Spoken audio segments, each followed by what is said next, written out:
Rob, finally, the Proteas result against Australia in the West Indies, restricting Australia to 288, and a decent start in their reply. But then, as has become all too familiar with the Proteas, a middle order collapse, and somehow losing that game.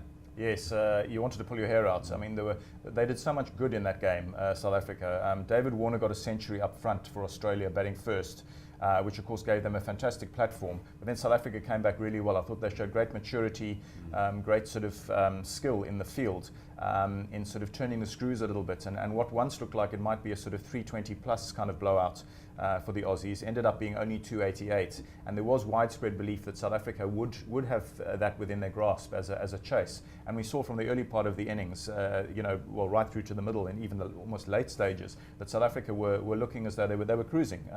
We've got that really, really powerful top order. Almost all of them came off to some degree. Yes, you can criticize one or two of them for perhaps not making that vital step further by going on to sort of bat through, or to say turn a 60 into a century, which might have made all the difference. But we have a massive problem with our tail. We're a team at the moment made up of, I like to think of it as sort of, our one-day side is made up of sort of 6 batsmen and 5 bowlers.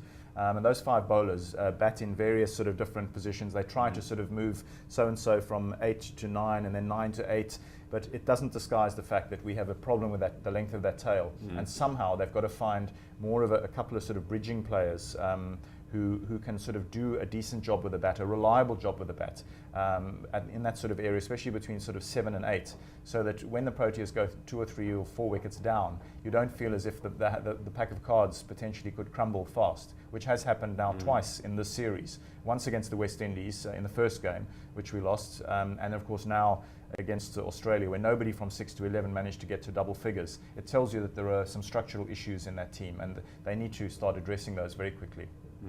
Of course, they play the West Indies on Wednesday. Now, this sort of tri-series, is there a final? I mean, Yes. Are they still...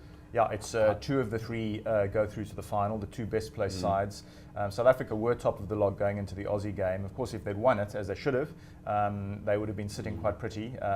But they're now perhaps the least favourably placed, because even the West Indies, who are a point behind South Africa, have the game on hand against Australia. That game happens ahead of the South African game against West Indies on Wednesday. So I think what South Africa probably need is an Australian win now. Let the Aussies kind of run free at the top of the table, and then South Africa need to hope the West Indies can stay sort of suppressed. And of course South Africa then hopefully beat them on Wednesday to avenge that first round loss in Guyana, and then grab that sort of second spot, and then turn it back into a sort of 50-50 affair when you move to a final, hopefully against Australia. But there's a lot of work still to be done by the South Africans.